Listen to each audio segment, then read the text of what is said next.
I have a very important and time-sensitive proposal to discuss today. The clock is literally ticking here. Of course, it's early March, so this pressing issue could be none other than the rapidly approaching time change. In case you missed it, daylight saving time begins this weekend. This week I introduced Senate Bill 770, which would place on the November ballot the question of staying on standard time or springing ahead for daylight saving time.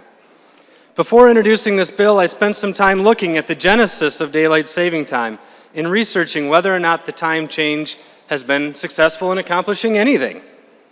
In 1918, daylight saving time was adopted through the Standard Time Act. This bill was enacted primarily because Germany had undertaken a similar measure supposing it would save energy.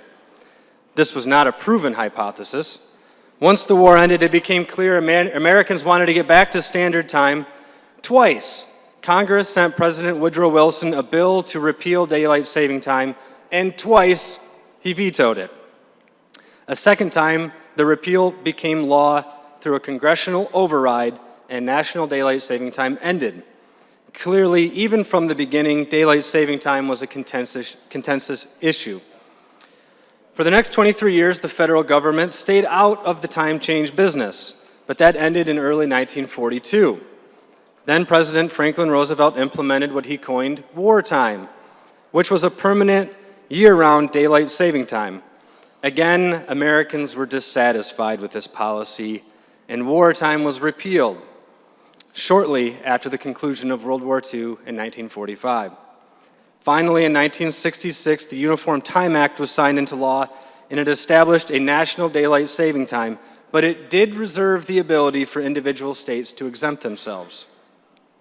It is worth noting, in January 1974, during the energy crisis, a permanent daylight saving time was again implemented in what originally seemed to be a popular move. However, in short order, the American public quickly turned sour to the change. It was just too dark for too long in the morning. By the end of the year, the initiative was scrapped. In the fall, Americans started turning their clocks back to standard time. Until the Uniform Time Act was in place, the state of Michigan, once the federal Uniform Time Act was in place, the state of Michigan put this issue up to a vote of the people, both in 1968 and 1972. Both votes were relatively close margins. At first, daylight saving time was rejected, but it subsequently passed. Throughout the history, the primary justification of supporting daylight saving time has been to save energy. Well, what does the evidence show? How much energy are we saving?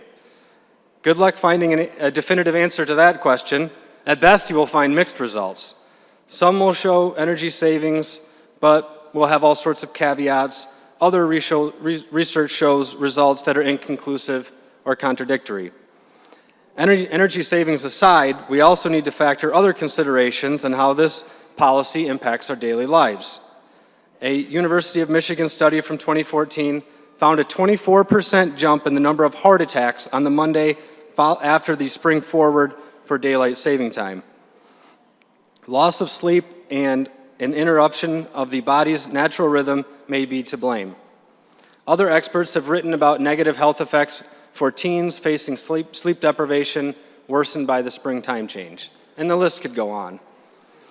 So now here we are. It's over 100 years since we first adopted daylight saving time. And we find ourselves asking the question, why are we doing this?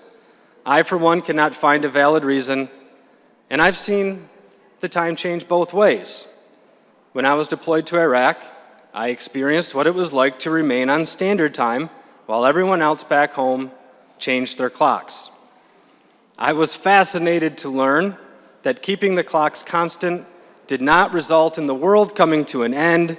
An annoying disruption was removed, and it became apparent that remaining on standard time was more practical and reasonable. But no matter your feeling, daylight savings time is an issue that affects every Michigander in some way. After 52 years, it's time to bring this issue back to a vote to the people of Michigan. I know how I would vote. Thank you, Madam President.